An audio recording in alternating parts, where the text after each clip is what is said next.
Satgas COVID-19 mengklaim situasi penanganan pandemi di tanah air terus mengalami perkembangan positif. Jumlah kasus harian secara nasional cenderung mengalami penurunan sebesar 17% dibandingkan periode sebelumnya. Hingga saat ini Satgas COVID-19 mencatat, tingkat keterisian tempat tidur atau bed occupancy rate berada di bawah 80%. Hanya Provinsi Sumatera Utara yang mencatatkan keterisian ICU di atas 80%. Kondisi tersebut menyebabkan penurunan angka positivity rate di beberapa wilayah. Bahkan DKI Jakarta, Kepulauan Riau, dan Banten mengalami penurunan signifikan di bawah 10%. PPKM berbasis level dinilai efektif menekan laju persebaran virus COVID-19 dengan beragam kebijakan, membatasi mobilitas masyarakat, hingga memperkuat testing, tracing, treatment secara masif. Tercatat, rata-rata kemampuan testing 3,25 per 1.000 penduduk per minggu.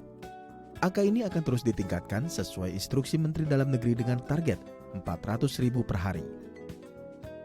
Mengingat saat ini pemerintah sudah menurunkan harga tes PCR COVID-19 guna mempercepat penanganan COVID-19 dan menekan laju transmisi virus. Sesuai dengan evaluasi mingguan kami, maka terjadi penurunan kasus 17% dibandingkan minggu sebelumnya. Penurunan kasus signifikan terutama terjadi di daerah Provinsi DKI Jakarta, Sumatera Barat, dan Maluku Utara. Minggu lalu kita mencatatkan angka testing rate sebesar 3,25 per 1.000 penduduk per minggu. Angka ini menurun dibandingkan minggu sebelumnya. Akan tetapi patut kita apresiasi adalah seluruh provinsi telah mencapai testing rate minimal yang telah disyaratkan oleh WHO. Positivity rate nasional kita tercatat pada angka 21,4% yang menurun dibandingkan minggu sebelumnya. Dan kita berupaya untuk terus menurunkan positivity rate sambil mempertahankan upaya-upaya kesehatan masyarakat yang lainnya. Selain itu, percepatan program vaksinasi nasional terus dilakukan guna membantu kekebalan kelompok atau herd immunity. Hingga saat ini pemerintah sudah berhasil menyuntikkan 50 juta dosis vaksin pertama dalam waktu 7 bulan.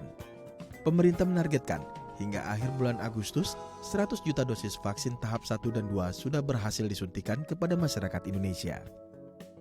Tentunya hal tersebut perlu didukung oleh partisipasi masyarakat untuk berperan serta mendukung program vaksinasi nasional sesuai ketentuan yang berlaku dan tidak mudah terpengaruh berita hoaks terkait vaksin.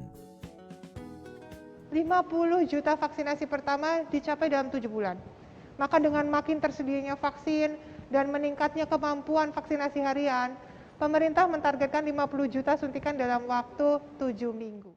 Hingga Selasa 17 Agustus kemarin, dari 208,2 juta sasaran, sekitar 84,3 juta dosis vaksin telah diberikan kepada sekitar 55,1 juta orang yang menerima vaksin dosis pertama, atau 26,4% dari sasaran, dan sekitar 29,2 juta diantaranya atau 14% sudah mendapatkan dosis kedua.